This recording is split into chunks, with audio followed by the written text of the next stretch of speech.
Hello again. Former President Jacob Zuma held a media briefing yesterday, a few weeks after his 15-month sentence turned medical parole ended. Zuma claimed victimhood and compared his constitutional court ruling to the apartheid system. On state-owned entities, the former president said they have been driven into the ground by the current leadership and had performed better under his administration. Jacob Zuma also called President Cyril Ramaphosa corrupt and wondered whether he would have been treated the same way if he was president. For more on this, we are joined by author and analyst, Dr. Oscar van Heerden. Dr. van Heerden, thank you very much for availing yourself this morning. Someone who was born at the dawn of democracy in 1994 is today 28 years old. Yesterday, we had three former presidents bemoan the lack of movement in the country, bemoan the current state of affairs. That 28-year-old, as unfathomable as it is, has not had nearly enough access to opportunities, is probably unemployed with the high unemployment rate. So what should that person have read into those addresses by the three former presidents yesterday about the current state of affairs? Thank you, Dudu. You know, the thing is that you're right. It's about what are the fault lines within South Africa at the moment. It does look bleak for one of the born frees. But I do want to say that out of the three presidents, two were trying to address the very fault lines. We're trying to say what is it that we need to do to correct, what is it that we need to do to rebuild, to renew. And that is former President Kgalema Motlanthe as well as former President Mbeki. The third president, however, President Jacob Zuma, was just playing victim, was saying that the whole world is against me, that colonialist and the apartheid government was against me, and now the democratic government is against me. Not at all talking about how do we address the fault lines, how do we make a better life for that very individual of 28 years old. Sure.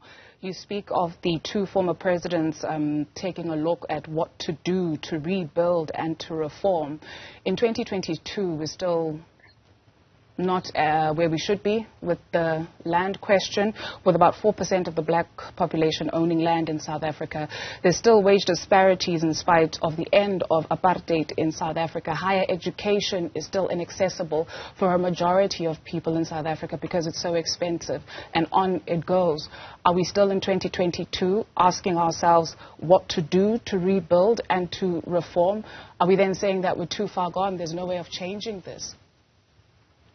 No, not at all, not at all. You know, democracy is hard work. Democracy is difficult. I don't think anyone is under any illusion that in 1994 things were just going to fall in place and we were going to find ourselves in Uhuru. No, it is difficult. We have to work at it. And I think many South Africans are prepared to work at it. The time now is not to try and bemoan, to try and be negative. The time now is to say we have made some progress. When we look at, in 2017, roughly 5 years ago, the Institute for Race Relations did a very good independent survey, audit, to say where are we? What have we done in education? What have we done in healthcare? What have we done in terms of basic services? And that report, it's called the Silver Lining, actually demonstrates that we've made much progress. We've made some movement forward. Of course, since 2017 till the current, we have to now take stock. What is it that we've improved on? Where have we regressed, and so on? If you look at, when you look at another article written by J.P. Landman, an economist, connecting the dots, where he also demonstrates in the last 3-4 years the kind of progress we've made with regards to the state capture report, to tackling corruption, how many arrests have happened at municipal level, at provincial level. Yes, we are still wanting to see some of the big fish being arrested, being incarcerated, and I'm sure that is going to happen. So there is some positiveness, but we also have a lot of challenges, and that is where we need to concentrate on. Sure. And then you speak of the one former president claiming victimhood, blaming colonization, apartheid, and the current government for persecuting him. He also said that our country is not completely free. Jacob Zuma said we stand at a crossroads between salvation and oblivion. We heard the words commercial interests quite a lot yesterday. We know about Gupta Gate, we know about state capture. And so with that 28-year-old in mind who has no opportunities, who feels like South Africa, indeed, they may be not free or be free because of the way their life is and the lack of action in terms of moving forward and a quality of life for that 28-year-old. Maybe a two-pronged question. What could the former president have done to then liberate, especially when we think about this 28-year-old, from their situation at the present moment? And is there something to be said about that our country is not completely free? Yeah, so the first thing I'd like to say today is that, the former President Zuma was bemoaning and criticizing the State Capture Commission and going at lengths to denigrate and to cast aspersions on Chief Justice Zondo. The truth of the matter is that the commission was set up by Jacob Zuma. President Zuma is the one who signed the commission in law, who gave the terms of references and so forth. And so now to turn around and say that this was some ploy, this was somehow against him, wanting to tackle him, I'm not sure what we are supposed to be making of that. So that's the first thing. The second thing is that, freedom, those of us that understood and experienced apartheid, the 28-year-old would not necessarily know this, understand the history, where we come from, apartheid, having to fight against the system for liberation and so forth. So that's the first thing. What we have today is 100 times better, 1,000,000 times better. We have rights. We have a Bill of Rights. We have a constitution. All the big things, the big items, if I can put it like that, have been dealt with. We have an independent judiciary. We have an independent media that can say and write whatever they want, even about the government. We have already, in terms of Jacob Zuma, we have demonstrated no one is above the law. Even former presidents can go and spend time in prison, albeit very brief. We have regular elections every 5 years, free and fair, and so on and so forth. So, that 28-year-old shouldn't be fooled by negativity. Do we have challenges? Of course.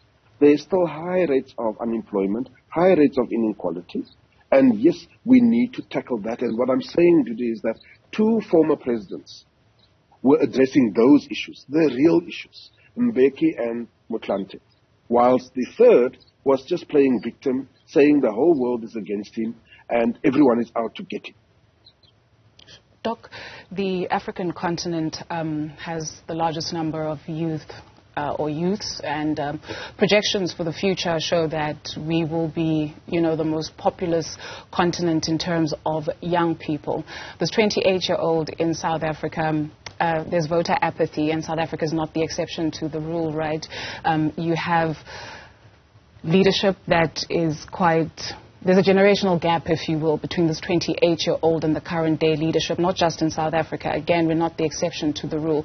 So what then do you say to a 28-year-old who is taking a look at the 2024 general election? We keep saying that young people are the future. And so what do they need to know and do to change the course of their future? Because we're not victims, are we? No, not at all. Not at all. We decide and determine our own future. And what I would say, I have twins today, who are 20 years old. They're not 28, but they are 20. And what I say to them, and I will say it to the 28-year-old as well, you need to make sure that you get quality and good education, that you equip yourself in terms of skills, so that you are ready for the world of work. Now, admittedly, we are having serious challenges with creating jobs. The private sector feels that it is not conducive to actually create employment. And the government is trying to look at those things to say, what is it that we need to do better? What is it that we have not been doing good? And by the way, you are absolutely correct. This is not only a South African problem. It's not only a South African problem. It is global. Everyone is experiencing this problem. Since the 2008-2009 financial downturn, financial crisis, things have been bad. COVID and the pandemic has exacerbated these problems. Now, it's not making excuses. There are moments where the South African government needs to think out of the box, needs to do precise scenario planning, see what is it that we are doing wrong, and try to correct those. But it's going to take time. And I'm saying to a 28-year-old, don't be the victim. Don't claim to be that everyone is against you. Work hard, educate yourself, get the right skills, be entrepreneurial, and there is a future in South Africa for you. Right, Doc. We're not the exception to the rule. I guess it hits harder when it's home and we have the title of the most unequal society in the world. We could be known for so many things, and that's what hangs over us amongst many other things. Thank you very much for availing yourself this morning. Dr. Oscar van Heerden is an author and analyst.